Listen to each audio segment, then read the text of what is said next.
Hi అండి. Welcome back my channel. నిన్న ఉదయం అయితే మేము శ్రీశైలం వెళ్ళామండి. కొంచెం ఖాళీగా ఉంటుంది, చాలా రోజులైపోయింది, చూడాలనిపించి వెళ్ళాము. జూబ్లీ బస్ స్టాండ్ నుంచి 3 o'clockకి బస్సు అయితే మేము బుక్ చేసుకున్నాము. నిన్నైతే ఖాళీగానే ఉన్నాయి. శనివారం ఆదివారం అయితే ఖాళీ ఉండదు. ఏమైనా విశేషమైన రోజుల్లో అయితే ఖాళీ ఉండదు, కానీ నిన్నైతే ఖాళీగానే ఉన్నాయి. ఆ విషయం మాకు అక్కడికి వెళ్ళాక తెలిసిందనుకోండి. ముందే బుక్ చేసుకున్నాము. దర్శనం టికెట్లు కూడా ముందే చేసుకున్నాము. 10 గంటలకైతే అక్కడ దిగామండి. దర్శనం చేసుకున్నాము. వెంటనే భోజనం చేసేసి మళ్ళీ బయలుదేరిపోయాము. 1 గంటకల్లా మళ్ళీ బయలుదేరిపోయాము. నిన్న సాయంత్రం ఈవినింగ్ వర్షం కదా, వర్షం వలన మాకు కొంచెం లేట్ అయింది. సిటీలోకి వచ్చిన తర్వాతే వర్షం వల్ల ట్రాఫిక్ జామ్ అయ్యి కొంచెం లేట్ అయింది. ఇంటికి వచ్చేసరికి 9 అయ్యిందండి. ఒక్క రోజులో అయితే శ్రీశైల యాత్ర అయితే పూర్తి చేసేసుకున్నాం. మేము వెళ్ళొచ్చాము. అలాగా చాలా బాగుందండి. ఖాళీగా ఉంది కొంచెం. ఇప్పుడైతే శనివారం ఆదివారం అయితే జనం ఉంటారట.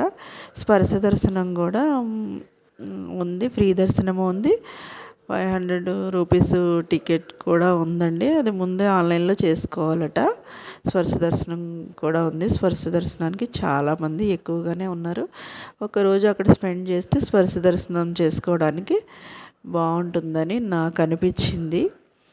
మీరు కూడా ఎవరైనా ఇలా వెళ్ళొస్తే ఎలా ఉంది మీకు అనేది, ఎలా ఉంది అక్కడ అనేది మీరు కూడా నాకు ఒక కామెంట్ అయితే చేసేయండి. మరి మన ఛానల్ ఎవరైనా ముందు చూస్తున్నట్టయితే, ఫస్ట్ టైం చూస్తున్నట్టయితే ఒక లైక్ ఇచ్చేసేయండి, సబ్స్క్రైబ్ చేసేసుకోండి.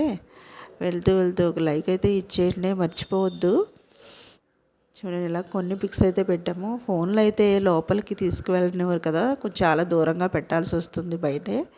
అందుకనే మేము గుడి దగ్గర అయితే ఏమీ తీసుకోలేదు. చాలామంది అయితే తెచ్చేసుకుని చేస్తున్నారు. ఎందుకులే మనం ఇబ్బంది పడి వాళ్ళని ఇబ్బంది పడే కన్నా, పెట్టే కన్నా మనం ఫోన్లు వాళ్ళు పెట్టి నియమాలు పాటించి వెళ్తే మనకు కూడా ప్రశాంతంగా ఉంటుంది, టెన్షన్ ఉండదు. మేమైతే దూరంగా పెట్టేశామండి. బయటకు వచ్చాక ఇవి తీసాము.